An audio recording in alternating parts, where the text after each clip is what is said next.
Good morning, a very warm welcome to all of you. Welcome to my YouTube channel. चलिए अब हम start करते हैं topic wise series 2। पिछली बार हमने टॉपिक वाइज सीरीज़ 1 स्टार्ट करी थी। तो हमारा जो चैप्टर था वो हिस्टोरिकल बैकग्राउंड ऑफ कॉन्स्टिट्यूशन था। तो अब हम चलते हैं नेक्स्ट क्वेश्चन पर। नेक्स्ट क्वेश्चन है कॉन्स्टिट्यूशनल गवर्नमेंट मीन्स। ये कॉन्स्टिट्यूशनल गवर्नमेंट क्या है इसके बारे में बताना है। तो ए ऑप्शन दिया है a representative government of a nation with federal structure, मतलब फेडरल स्ट्रक्चर है गवर्नमेंट का, तो वो कॉन्स्टिट्यूशनल गवर्नमेंट है according to option number A. Option number B है a government whose had enjoy nominal power, कि ऐसी गवर्नमेंट जिसके हेड नॉमिनल पावर्स इंजॉय करते हैं। ऑप्शन नंबर सी है a government whose had enjoy real power, मतलब ऐसी गवर्नमेंट जिसके हेड रियल पावर को एंजॉय करते हैं। एंड ऑप्शन नंबर डी है a government limited by the terms of a constitution, मतलब ऐसी गवर्नमेंट जो कॉन्स्टिट्यूशन के टर्म पर लिमिटेड होती है। तो पिछले सेशंस में हमने सीखा था कि कॉन्स्टिट्यूशनल गवर्नमेंट ऐसी गवर्नमेंट है कि जो बाय कॉन्स्टिट्यूशन लिमिटेड रहती है, मतलब ऐसी गवर्नमेंट जो कि कॉन्स्टिट्यूशन के थ्रू एक तरीके से अपनी पावर को और मतलब कॉन्स्टिट्यूशन के थ्रू खुद को लिमिटेड करती है। ठीक है, पावर एंड अपने जो एरिया है उसको लिमिटेड करती है। ठीक है, ये हमने पिछले सेशंस में समझा था। तो आई होप इस क्वेश्चन में आपको कोई भी दिक्कत नहीं आई होगी। चलते हैं नेक्स्ट क्वेश्चन पर। देखिए ये रहा सॉल्यूशन डी। तो ये पूरा डिटेल है कि constitutional government seeks to limit and regulate the exercise of political power by the government. Okay, चलते हैं क्वेश्चन नंबर 7 पर। The preamble to the constitution of India is, मतलब जो कॉन्स्टिट्यूशन की जो प्रियम्बल है वह है ऑप्शन ए है part of the constitution but has no legal effect, मतलब कॉन्स्टिट्यूशन का पार्ट तो है लेकिन उसका कोई लीगल इफेक्ट नहीं है ना। बी ऑप्शन है not a part of the constitution and has no legal effect either, कि मतलब कॉन्स्टिट्यूशन का पार्ट नहीं है और ना ही उसका कोई लीगल इफेक्ट है। ऑप्शन नंबर सी है a part of the constitution and has the same legal effect as any other part, इसका मतलब ये है कि कॉन्स्टिट्यूशन का पार्ट तो है लेकिन उसके जो लीगल इफेक्ट हैं वो सेम है जैसे कि अदर पार्ट्स होते हैं कॉन्स्टिट्यूशन के। ठीक है, question number D option D है a part of the constitution but has no legal effect independently of other parts.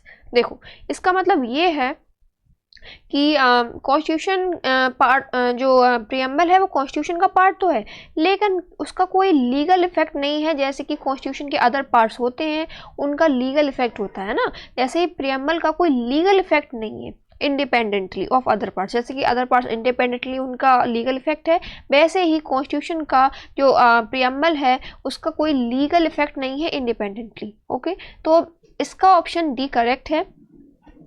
देखते हैं, देखो 7 का ऑप्शन डी इज करेक्ट। अब आते हैं ऑप्शन नंबर 8 क्वेश्चन नंबर 8 पर। Other than the fundamental rights, मतलब fundamental rights which of the following parts of the constitution of India reflects the principle and provisions of the universal declaration of human rights, मतलब fundamental rights को छोड़कर ऐसे कौन से constitution के parts हैं जो कि universal declaration of human rights के प्रिंसिपल्स को और प्रोविजंस को रिफ्लेक्ट करते हैं। ठीक है, जो कि इसमें ऑप्शन दिया है, पहला दिया है प्रियम्बल, सेकंड है directive principles of state policy and third है फंडामेंटल ड्यूटीज। ठीक है, तो इसमें से आपको बताना है कि कौन सा जो पार्ट है वो universal declaration of human rights के प्रोविजंस एंड प्रिंसिपल्स को रिफ्लेक्ट करता है।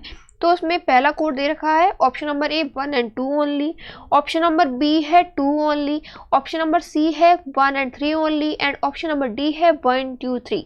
ठीक है, तो देखते हैं। देखो प्रियम्बल में जब हम बात करते हैं प्रियम्बल की तो उसमें ब्रदरहुड, फ्रेटर्निटी, इक्वलिटी ये सब जो प्रिंसिपल्स दिखते हैं वो universal declaration of human rights से ही लिए गए हैं। तो प्रियम्बल में शो कर रहा है तो ऑप्शन 1 सही, अब 1 जो स्टेटमेंट है वो सही है। अब सेकंड स्टेटमेंट देखते हैं, DPSP directive principles of state policy. देखो डीपीएसपी में जब हम डीपीएसपी में सोशल एंड इकोनॉमिक जस्टिस की बात होती है। तो ये जो सोशल एंड इकोनॉमिक जस्टिस है, या मैं बोलूँ इकोनॉमिक एंड सोशल जस्टिस, ये भी universal declaration of human rights की जो प्रोविजंस हैं उसको रिफ्लेक्ट करता है। और थर्ड है फंडामेंटल ड्यूटीज़। तो फंडामेंटल ड्यूटीज़ में जो बात करते हैं कि हम एक तरीके से आपको ब्रदरहुड की भावना बनाए रखनी है। तो ये जो बातें जो लिखी हैं ये universal declaration of human rights है, इसके पूरे प्रोविजंस को एक तरीके से रिफ्लेक्ट करती है। तो option D is correct answer. देखते हैं, तो देखो यहाँ लिखा है ऑप्शन डी इज करेक्ट। देखो preamble reflects universal human declaration rights, देखो by emphasising principles like justice, liberty, equality and fraternity which align with the जो इसका शॉर्ट फॉर्म है UDHRS, core value of human dignity and rights. Okay, जो मैंने आपको अभी समझाया था। अब ये DPSP है, ये कैसे रिफ्लेक्ट कर रही है?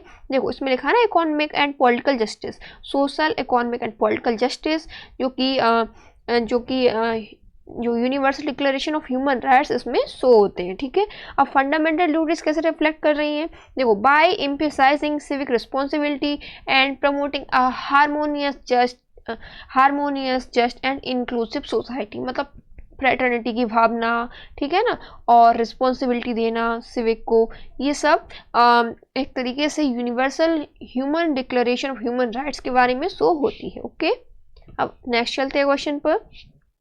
In the context of India which one the following is the characteristics appropriate for bureaucracy. देखो हम मोस्टली ब्यूरोक्रेसी के बारे में बहुत सारे एक तरीके से सब लोग प्रिपरेशन कर रहे हैं ब्यूरोक्रेसी के लिए, है ना, सब लोग IAS बनना चाहता है।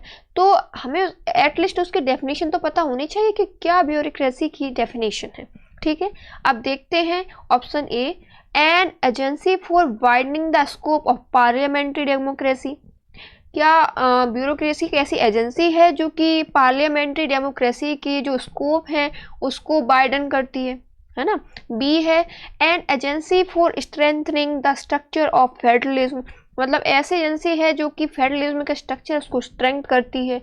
सी ऑप्शन है an agency for facilitating political stability and economic growth, मतलब ऐसी एजेंसी जो कि political stability and economic growth को एक तरीके से फैसिलिटेट करती है।